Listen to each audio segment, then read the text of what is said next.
सतगुरु की बख्शिश है। देखो, सच्चे नाम की भक्ति में लगना ये इंसान के अपने बस की बात नहीं, ये उस कुल मालिक की मेहर के ऊपर है। हाँ जी, सच्चे शब्द या नाम की भक्ति में लगना सतगुरु सतपुरुष की मेहर से है।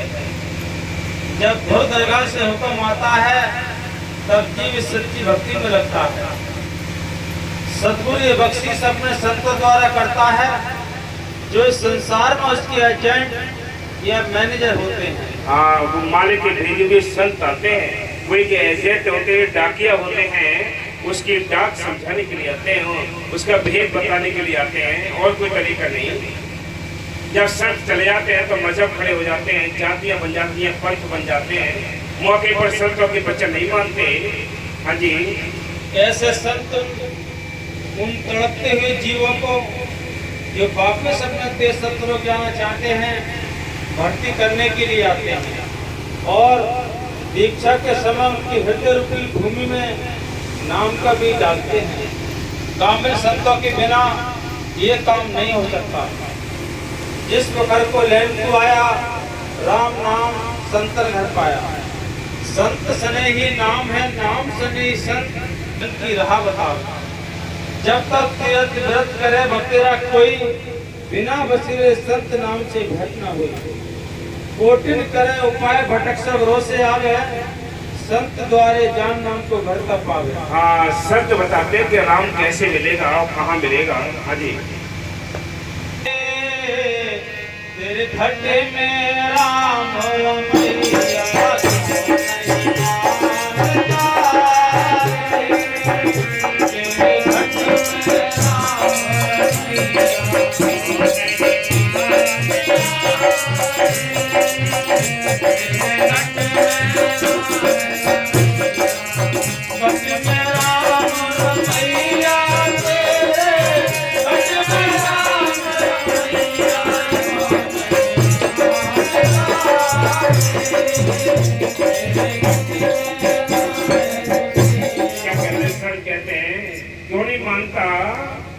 तेरे अंदर वो राम बैठा है। मुसलमान उसके खुदा कहते हैं, सरदार उसके लिए वाहेगुरु कहते हैं, ईसाई उसके लिए गॉड कहते हैं, हिंदू उसके लिए राम कहते हैं। लेकिन राम वो जो रमेता सो राम, रामचंद्र जी आए अपने समय पर काम करते चले गए। लेकिन वो राम चाहिए जो सबके अंदर रमा हुआ है, जो सबके लिए जिंदगी को ताकत देता है। वो राम अंदर बैठा है, बाहर नहीं है। इसलिए संत कहते हैं, क्यों नहीं मानता रे तेरे घर में राम रमैया। वो राम के लिए अंदर बैठा है, तू मानता नहीं उसको। हाँ जी, दिल में तेल का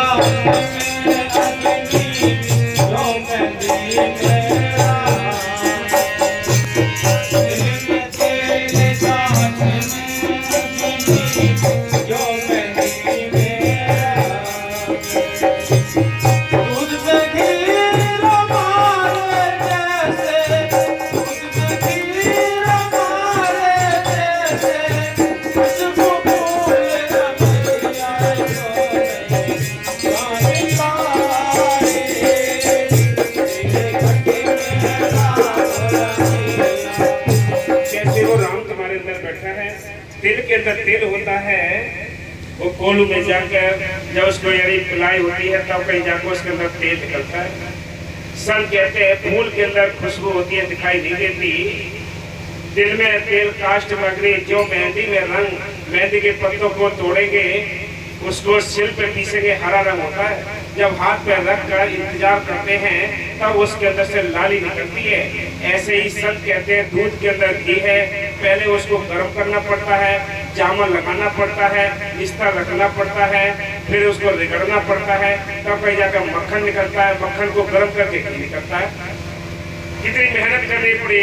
ऐसे राम तुम्हारे अंदर है, संतों के पास जाओ, उनसे नाम लो, नाम का अभ्यास करो, अंदर उसकी तलाश करो, तब अंदर नाम मिलेगा। ऐसे नहीं मिलता राम राम कर ली, ऐसे कुछ नहीं होता। हाँ जी, बट में राम रमैया तेरे, बट में राम रमैया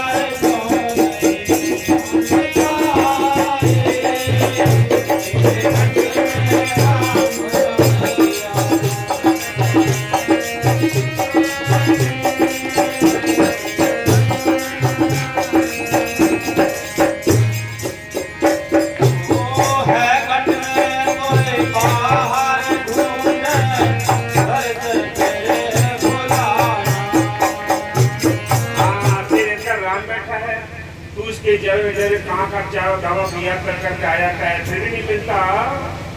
संत कहते हैं है घटे में तू बाहर ढूंढे, चारों धामों की यात्रा कर लेता है, पटन कर लेता है, तीर्थों में जाता है, कैसे मिल जाए, लेकिन नहीं मिलता। इनमें मालिक को मिलेगा तो अभ्यास करने से अंदर मिलेगा, शरीर के अंदर दोनों आंखों के बीच में जहाँ बिरदी लगती है, यहाँ उस मालिक के दर्शन होते हैं।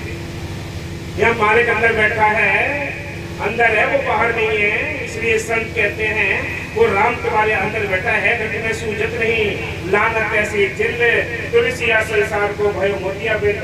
ये राम अंदर बैठा है, हम उसकी तलाश बाहर करते हैं, इसलिए धोखे में उम्र गुजर गई। संतों ने कहा है कि राम तुम्हारे अंदर बैठा है, किसी एक ही बाबा यानी एक ही ज्यादा नहीं है, वो सबका राम है, सारी दुनिया का राम है। हाँ जी, घट में तो बाहर ढूंढे घर घर तेरे बुलाना।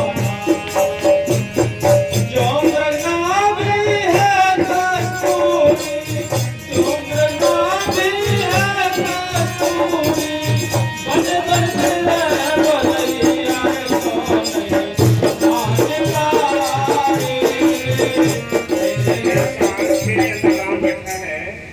तेरे अंदर राम बैठा है, राम की तलाश कर, कैसे कर और कैसे तू उसके लिए यानी भूले बैठा है। जैसे मृग की किसी मृग की नाभि में कस्तूरी होती है, वो कस्तूरी वाला जो हिरण होता है, जब उसके अंदर से खुशबू निकलती है, वो घास फूस में तलाश करता है, यहाँ से देखता है कहाँ से आ रही है ये खुशबू, कहाँ से आ रही है, वो बनों में भागता दौड़ता है, लेकिन उसको खुद पता नहीं है कि मेरे अंदर से खुशबू आती है। इसलिए वो संत आते हैं, इसको समझाने के लिए आते हैं। वो क्या कहते हैं कि ऐ इंसान तेरे अंदर ही राम बैठा है, तो अजय अंदर से ही दर्शन देगा। वो है घट में सूझत नहीं, तो ये अंदर बैठा है, तुझे दिखाई नहीं देता।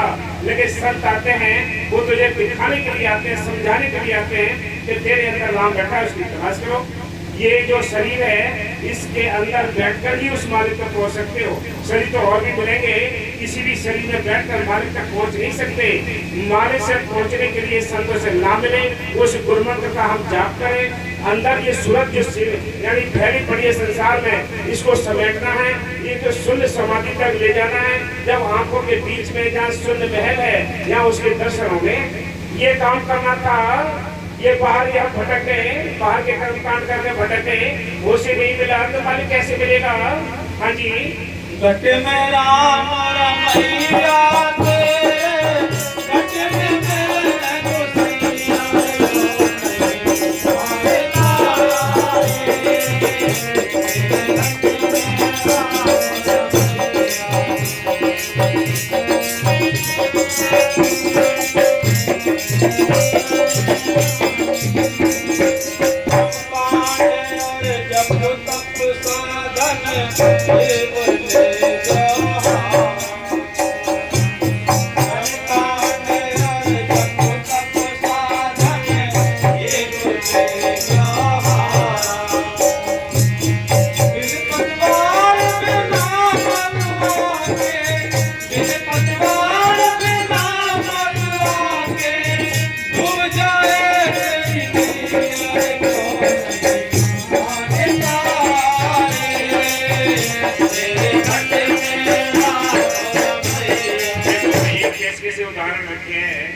क्या कहते हैं, हम नदी के किनारे खड़े हो जाएं, नाव वहाँ पड़ी है, अगर नाव में खेवट नहीं है, पतवार नहीं है, तो हम पार जा नहीं सकते।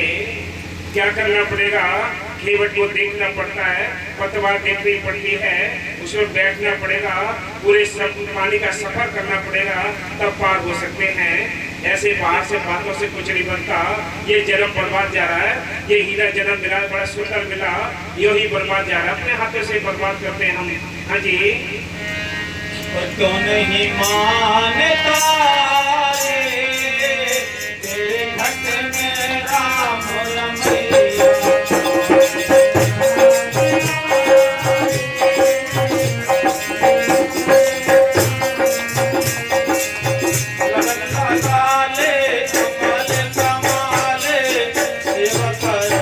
से पे जो भी काम करते हैं उसमें लगन चाहिए, तवज्जो चाहिए, तब काम सफल होते हैं। यदि बाहर के कामों में सफलता तभी मिलती है जब लगन, तड़प और तवज्जो से काम करते हैं। इसी प्रकार मालिक की जो बंदगी है, मालिक की भजन बंदगी है, इसके लिए भी हमें बहुत तवज्जो खर्च करनी पड़ती है। आसान नहीं है ये ऐसे हो जाए, इसके लिए भी बहुत मेहनत करनी पड़ेगी। भजन करना है काम, आसान होता तो ये सारी दुनिया ही मालिक से दूर क्यों होती। सारी दुनिया आसानी से मालिक को प्राप्त कर लेती। बहुत कठिन मार्ग है और सरल भी बहुत है। अगर मन हमारे काबू आ गया तो सरल है, और मन काबू नहीं आया तो सारी जिंदगी कठिन है। एक बीड़ी नहीं छूटती है। इंसान कोई कहता है बीड़ी छोड़ दे, तो वो क्या कहता है, तो यार बहुत ही कोशिश करते हैं, भाई बीड़ी छूटती नहीं। अरे मूर्ख, दोनों उंगली के बीच में तूने तो पकड़ी है। आज ही तो प्रण कर ले दोनों उंगली अगर कर दे लेकिन ना छूट जाए। अब हम ये कहते हैं कि हम बंद कर रखी है हमने अपनी उंगली के बीच में बीड़ी को, और हम ये घुमाते रहते हैं छोड़ेंगे छोड़ेंगे, धीरे धीरे छोड़ेंगे, तो कभी नहीं छोड़ेंगे। तो कोई बाप की औकात नहीं है कि छोड़ दो। ये तो प्रण करने पड़ते हैं भाई, ये प्रण करने पड़ते हैं। दारू का जब गिलास मुंह पर आता है तो अंदर बैठी हुई आत्मा कहती है, अरे दुष्ट क्यों हीरा जल को बर्बाद करता है। तो मन इसके ऊपर जो कागज का यानी कब्जा कर रखा है, मन जो इसके ऊपर बैठा हुआ है वो कहता है मुंह तो सकोड़ती है, नमकीन से पी ले, पकौड़ी से पी ले, कुछ ना तो नमक से पी ले। पूरी बोतल की बोतल अंदर चला जाती है, ये शरीर बर्बाद हो जाता है। इसलिए संत कहते हैं, शराब का नाम रखा है 3 अक्षर है, सा, रा और बा। जब ये अंदर जाती है इसका नाम है शराब। शराब के साथ से शैतान करती है, रा से लड़ाई झगड़े करने वाला गाड़ी बनाती है, बा से बर्बाद करती है, नगद आती है, ये उधार भी नहीं आती है। और काम उधार करोगे लेकिन ये नगद आती है। इसलिए संत कहते हैं, देख ले, जब ये 3 चीजें नष्ट होती है तो 3 चीजें और अंदर की नष्ट होती है। जब अंदर जाती है तो तन को नष्ट करती है। जब तू पागल हो जाता है तो इज्जत चली जाती है।